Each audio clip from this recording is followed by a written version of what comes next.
why would you want to tell this particular story? Because this one is a story where Jesus goes out of his way, risked his reputation to create a scenario that included heartbreak, pain, sickness, anger, grief, and ultimately death. And Jesus chose to allow those things to happen, which was mind-boggling for the people that were involved in it. And it's also mind-boggling for us a little bit, because sometimes we can hear, the kids' version of faith, just trust in God and everything will work out, that he'll always come through, that, things always work into place. And as you get a little bit older, you recognize that things don't always work into place. And how do we get our minds around those moments when they don't? But here's the thing I want any of you to know, that if you've ever gone through one of those moments, or maybe are in one of those moments right now, it's simply this. And the crazy thing is, one of Jesus' closest followers would remind us of that truth with this story. And he'll write it to assure us that God knows, is aware, and cares, to give us something to hold on to in those moments. Because John, who writes this particular story about Jesus' life, the only one who writes about it, I think includes it, because he wants to give us something, not just that historically happened, but also something that, again, that will help us when history happens in our lives. So we're going to pick up the story over in John chapter 11, verse 1, and it says, a man named Lazarus was sick. And if you've been around a place like this for a long time, you have heard this story, and already your mind's going to the end. And if that's your case, if you know the story, I want you just to play along with me a little bit today. I want you to suspend what you already know, and I want you to enter into the emotion. Because in my mind, this is one of the most emotional stories that anybody that writes about what happened in Jesus' life records. Now, there were lots of emotional moments in the life of Jesus, but this one in particular, because of the things that happen, the circumstances that arise, the things that Jesus chooses not to do, and the fallout from all that really adds to the whole emotion of this. So this is a guy named Lazarus, and we're going to discover that Lazarus is a guy that is a friend not only of Jesus, but of his 12 disciples. He and his sisters are sort of a rest spot. When they come to that particular part of the country, they host them, that they provide them a place to stay, they provide them food.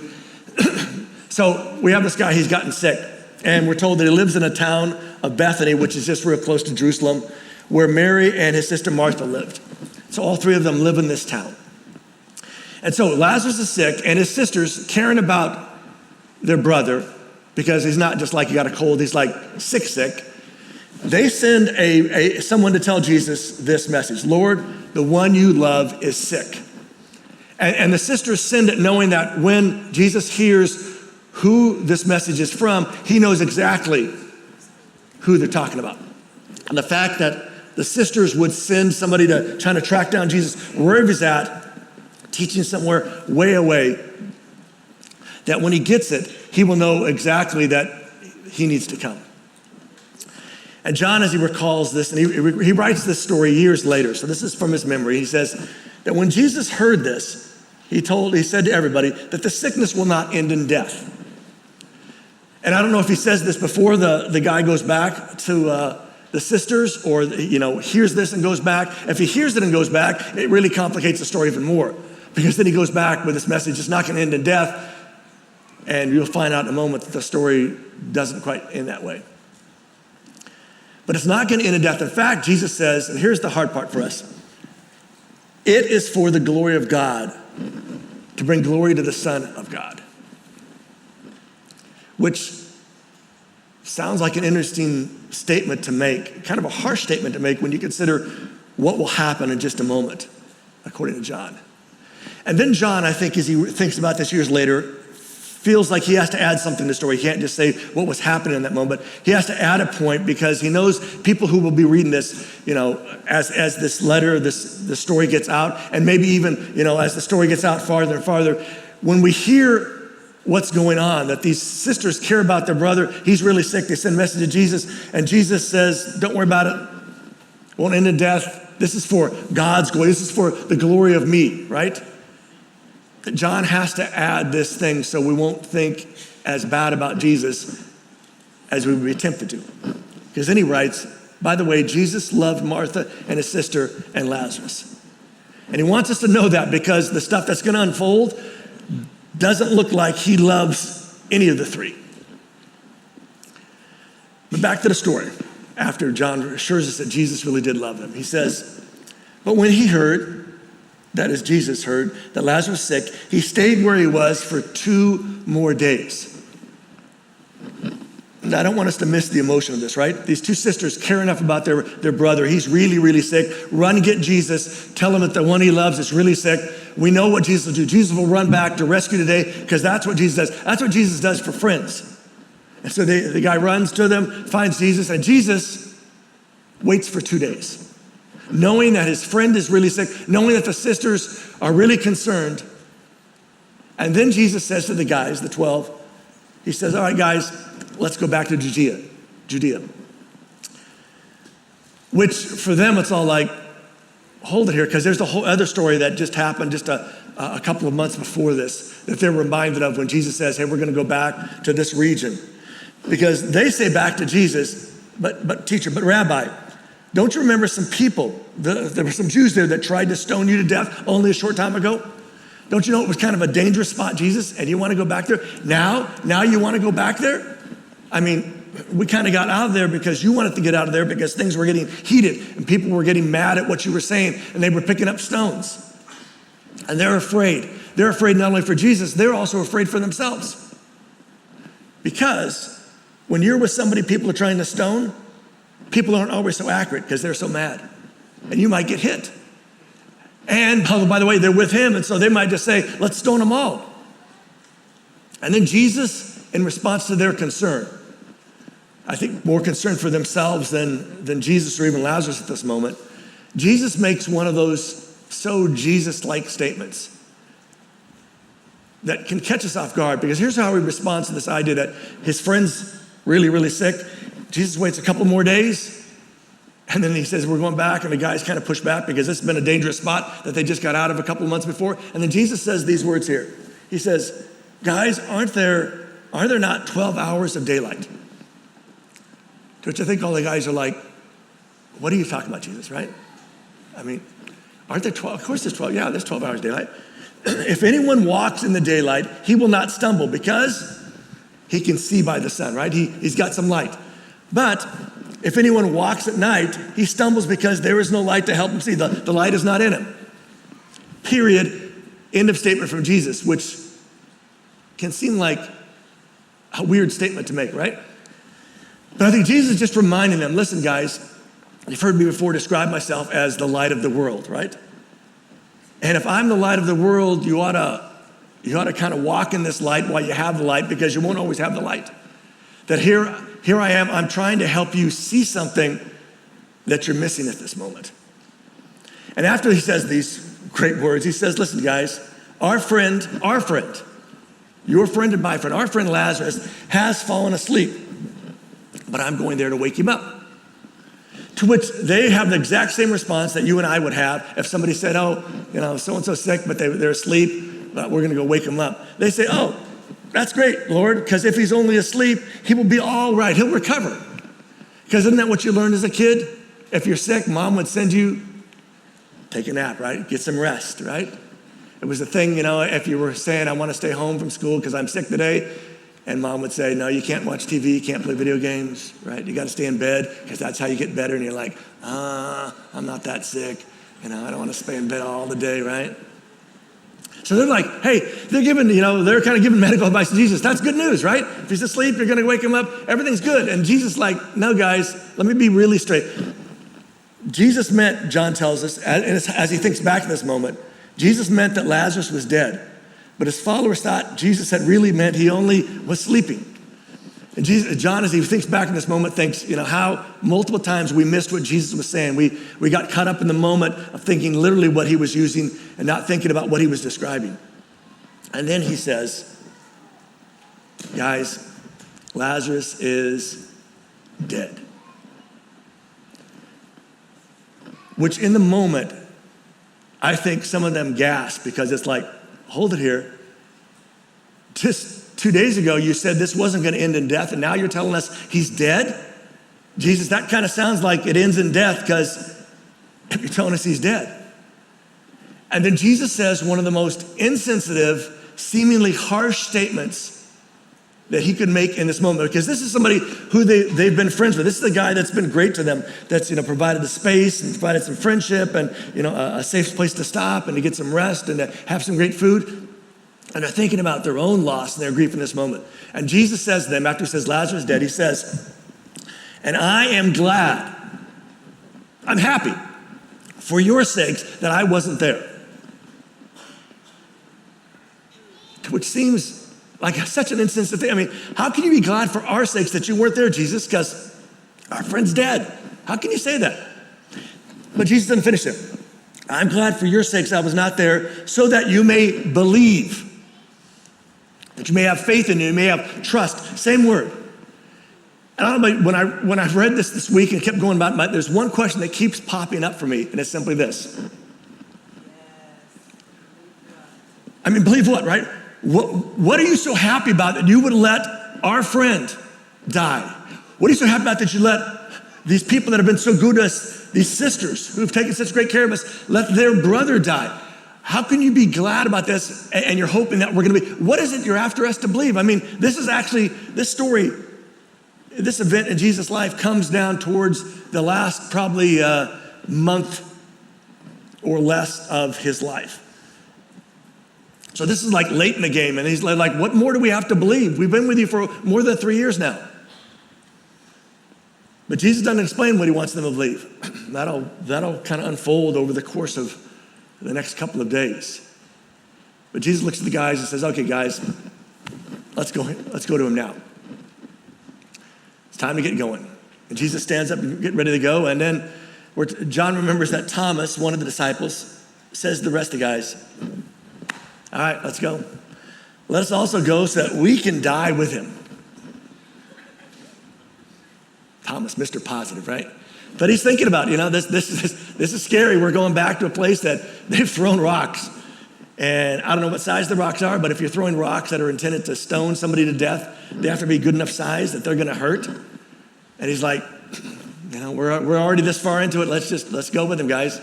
Let's all get up and go. And so they get up, and they go and they head back to where the sisters are at. And we're told that when Lazarus arrives, or when Jesus arrives, he learns that Lazarus had already been dead and in the tomb for 4 days. He's been buried for 4 days. And then John reminds us that Bethany is only a couple of miles from Jerusalem, which is where, by the way, Jerusalem is where they had this whole stone throwing incident. And so they're not very far, right? And it's close enough that people, can come there and make the walk. In fact, John says a lot of the Jews had come there to comfort, to console Martha and Mary about their brother, which is the right thing to do, right?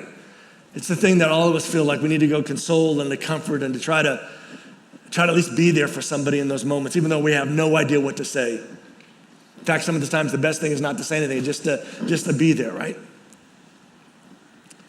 And then John, as he remembers back, he says, and how he hears the story from probably Mary and Martha a little bit later, he says, when Martha heard that Jesus was coming, she went out to meet him. But Mary, she wasn't having any of it. She stays home. And Martha, when she sees Jesus and comes to him, she does what I think a lot of us would do in a similar situation. When she sees Jesus, she says to him, "Lord, if you had been here, my brother would not have died." If you'd been here, he wouldn't have died. Simply put, this is your fault. Because if you'd been here, there's no way you would have let this happen. And what happened? We sent, she's thinking, we sent the message to you, right? We told you he was sick. You should have understood that. We wouldn't have sent a message unless it was urgent. And the fact that you didn't show up for such a long time. When we needed you most, when your friend needed you most, you didn't show up.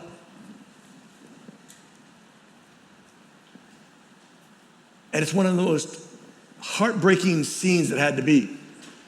Because Jesus knows, as she says those things, that she is 100% correct.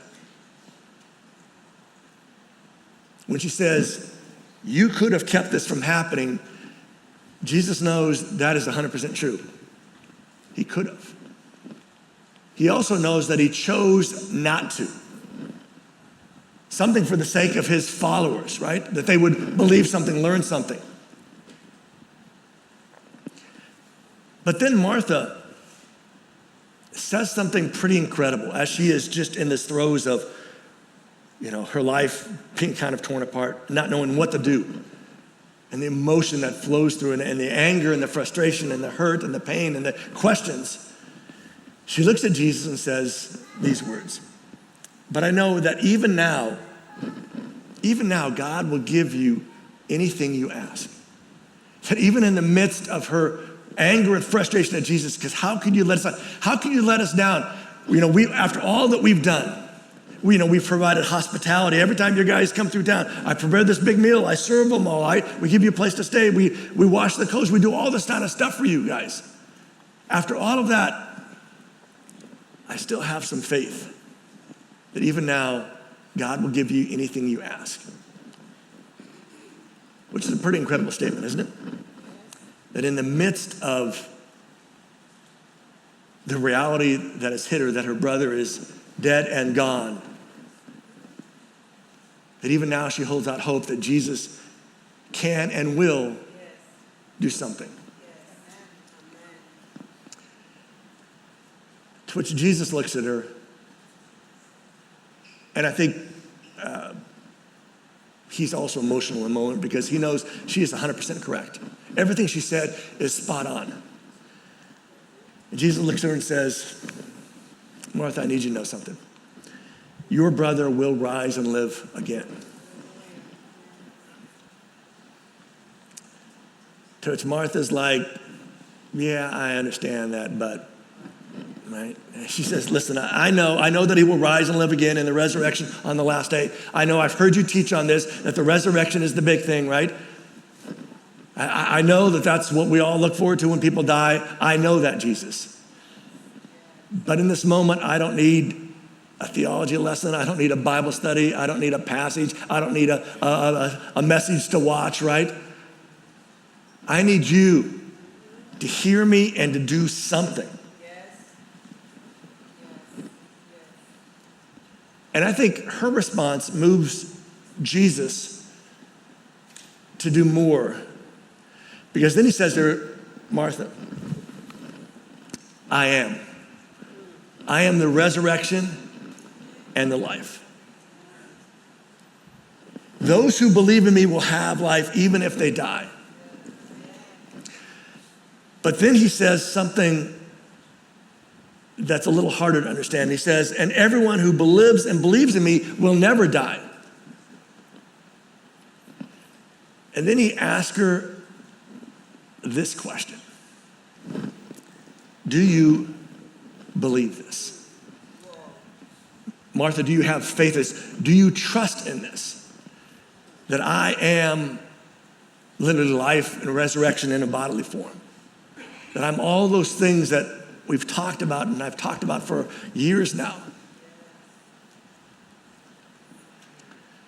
And Martha at this moment is not sure what Jesus means by all that. And she simply looks at him and answers him and says, "Yes, Lord, I believe. I believe that you're the Christ. I believe that you're the Messiah, right? The Son of God, the one who was to come to the world. I believe that, everything, we've thought about you is correct. But my brother's still dead. And it still hurts because you didn't do anything about it." And with that, John tells us Martha leaves her and goes back and finds her sister and kind of says, "Hey, you need to go out and see Jesus. The teacher is here and he's asking for you. He's calling for you." And I think initially Mary's like, "I don't want to." And then it's like, "You need to do this." And so she gets up and she goes quickly and she goes to where Jesus is at. And John says also why this is happening, all the people that had come out to comfort her, they're there in the house with her. It's one of these mourning scenes. Everybody's mourning and crying and just heartbroken over what's happened. So when they see her leave, they stand up and follow her quickly because they think she's going to go to the tomb to weep there, to mourn there. And so they're going to follow her. They're going to go as part of the support community. But she doesn't go there. She goes to the place where Jesus was.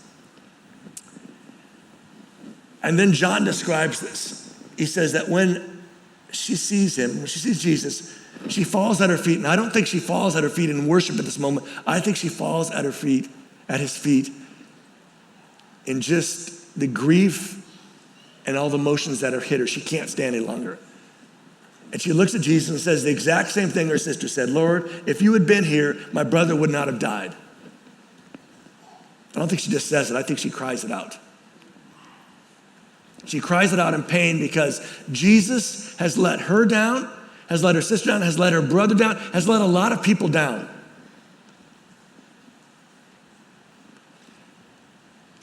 And then John says, as he recalls it, that Jesus sees Mary weeping and sees all the people that came with her also weeping, that something changed within Jesus, that the enormity of all this pain hits him. And John says that Jesus was upset. He was disturbed in his spirit and was deeply troubled. That all of the pain that he had caused, that he had allowed, hit him. And I think in this moment, the pain of what he's done and the pain that these people are going through, and I think even his own pain, his own grief over the fact that such a good friend has died, all come together in this moment for him.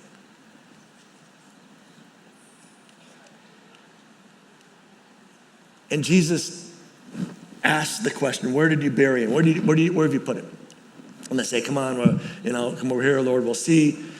And then we have, if you ever did Bible trivia, you would know it as the shortest passage in the Bible, right? I want you to know that it wasn't the shortest passage when John wrote it. Dividing things up into chapters and what we call verses, numbers for sentences or a couple of sentences there. That comes way, way later than when John writes this whole thing. In fact, we know the time period. We don't know who did it or who kind of started it. It's kind of nice because it makes it easier to find stuff. But for whatever reason, when that person was dividing things up, when they came to the story, I think the emotion of the story hits them because they decided to make this next very, very short sentence a standalone verse. And John says, as he remembers it, Jesus says he's walking towards the tomb. He isn't crying. He doesn't just have some tears coming down his cheeks. He's weeping. He's weeping just like Mary has done, as Martha has done, as all these people are doing. That this is hitting Jesus so hard that he is weeping in those throes of, is there any hope in this moment? And so John says, as all these people who would come out to support Mary and Martha see this, they have two responses, two drastically different responses. First of all, some of them say, look at him. Look at the emotion that's coming out of that. That's not normal. That's not what a man would do in that time period. That's especially not what a rabbi would do. He's supposed to be in control, not show emotion. He is weeping. And they say, look how much he loved him. But there's some other folks who are like, yeah, but. Because it's not just, there's some other folks like that. It's even, sometimes we're those other folks, aren't we? I'm glad God weeps with us. I'm glad God's sad for us, but, right? And they say, but if Jesus opened the eyes of the blind man, because he had done this, just a little bit earlier, everybody knew about the last time he had healed somebody's blind guys, a guy who was blind from birth. The story had gotten out. If Jesus could do that for a blind guy, a guy he didn't even know, had never met before that day, why couldn't he keep Lazarus, his friend, from dying? Which is a really good question, isn't it? And it's not a question so much of doubting who Jesus is and what he can do. It's questioning why he would have allowed this to happen. And John seems to try to be telling us that while Jesus could have kept that from happening, Jesus had a different plan in mind. And it was a plan that, again, put his reputation at stake. a plan that is hard to kind of get our minds around. But the good part about the plan is it's a plan that included everyone that was there that day and everyone here today. Because this is one of those moments when this isn't our story, but our stories intersect with what happened in Jesus' life.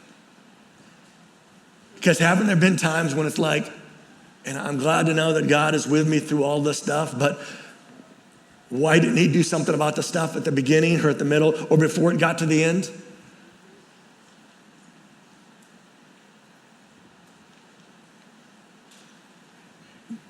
Back to John, he says, again, feeling very upset, deeply disturbed, moved, Jesus comes to the tomb.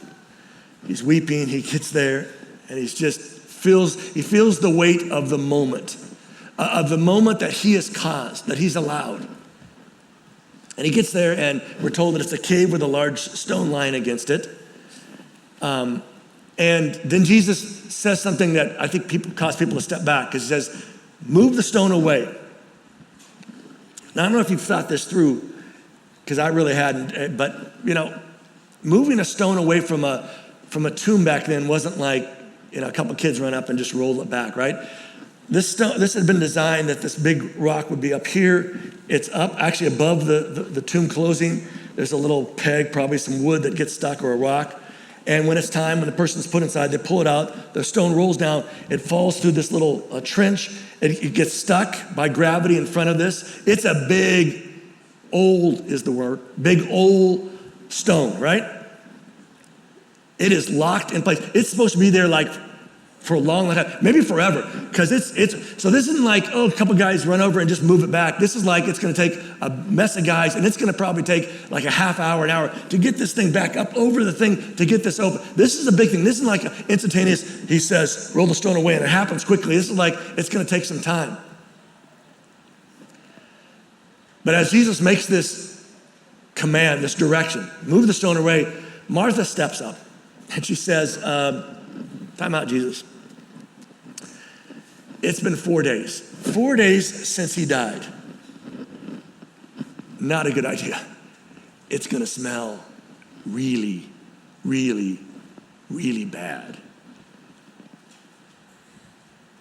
And if you've ever smelled a dead body, it's a smell that sticks with you forever. It's a smell you can't miss. And Martha's like, this is really not a good idea, Jesus. And then Jesus says something really interesting to Martha.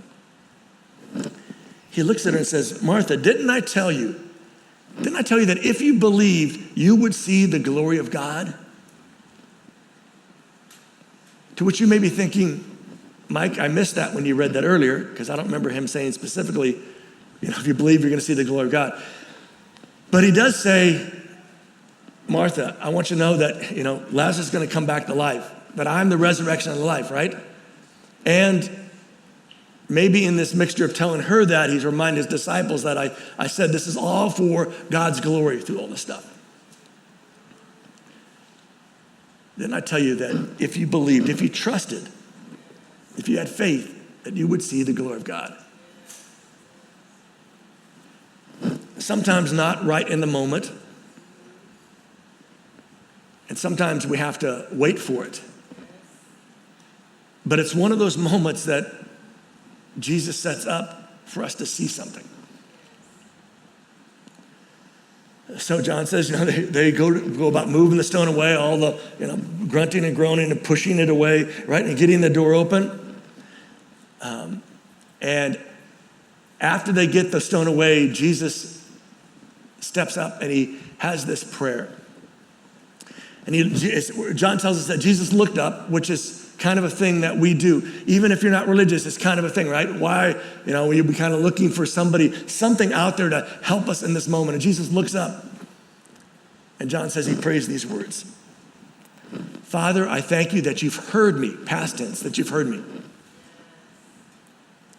And I know that you always hear me. But I said these things for the benefit of the people here around me. Which is a weird prayer, right? God, I thank you that you've heard me. I'm having you always hear me. I'm saying this for everybody's sake that's around me. Then he includes a line that I think is the connecting point for this whole story. So that they might believe. And again, the question is, believe what, right? This time he provides an answer. He says, that you sent me.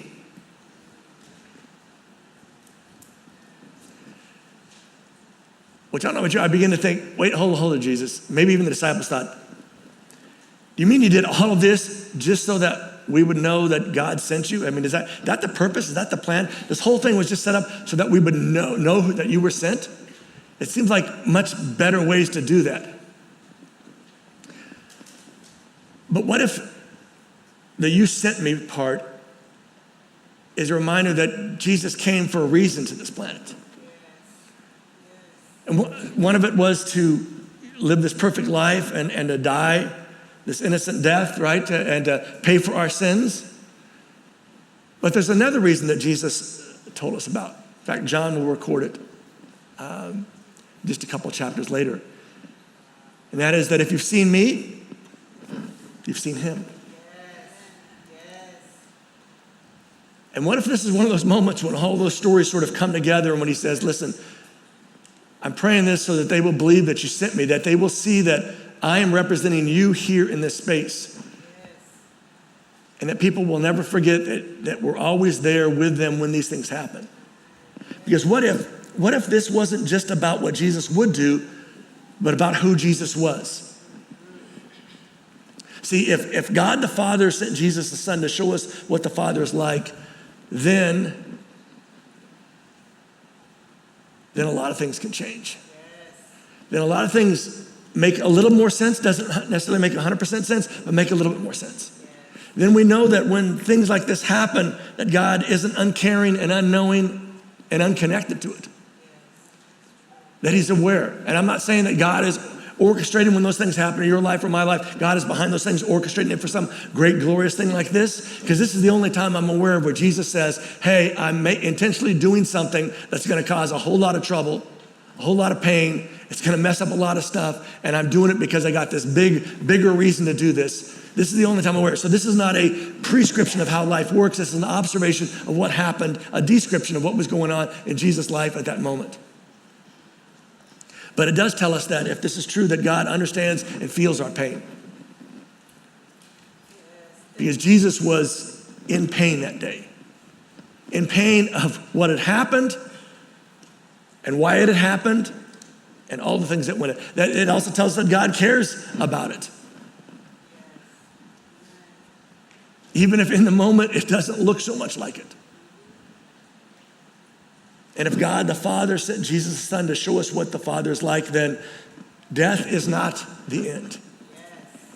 And maybe that's the connect point that some of us need because, some of us, we've grown up with this idea that, we'll see our loved ones again, right? It's a hope, I think, of people in general. I think even people that aren't religious of any kind of thing. It's like, I've heard them at funerals say, well, we're able to see him again, right? Because we got to have something to hold on to.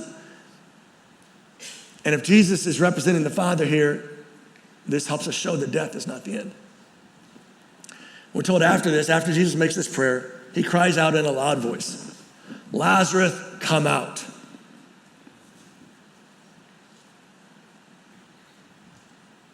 And John tells us he does. He comes out looking like a mummy, right? He's all wrapped up in these pieces of cloth, and he comes out. I'm guessing that, when the stone gets rolled away at the tomb, everybody in the crowd kind of takes a step back. It's like, oh man. And then when Lazarus comes out, everybody else kind of takes a little more step back because it's like, this is one of those crazy scenes, right? He's got this cloth around his face, he can't see, And Jesus, I love what Jesus says. Jesus says, hey, take the cloth off him and let him go, right? Because he's all wound up in this, looking like a mummy. And John says there's something else that happened on that day that led to a bunch of other something else that you can read about later today. But he says, so many of the people who had come to visit Mary and saw what Jesus did believed in him. Which seems like it would make a lot of sense that if you saw somebody who is clearly dead and buried come back to life, that there's a reason to believe.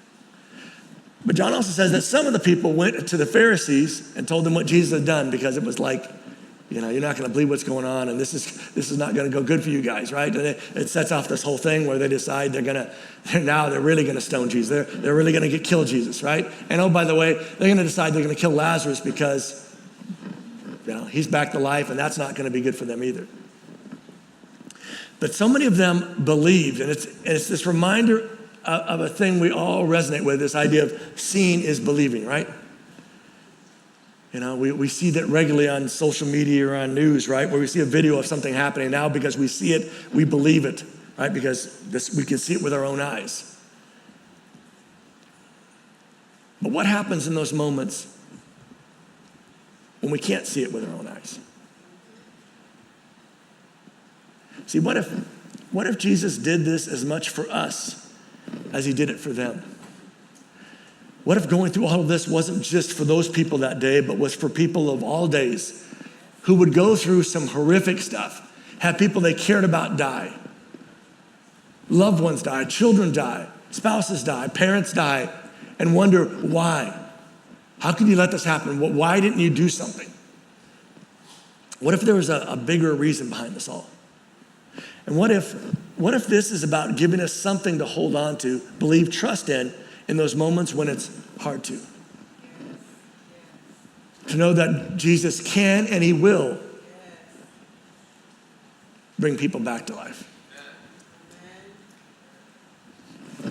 What if this is for those of us who need hope when the unthinkable happens? Because the reality is the unthinkable will happen at some point. And what do we do in those moments? Something to think about today.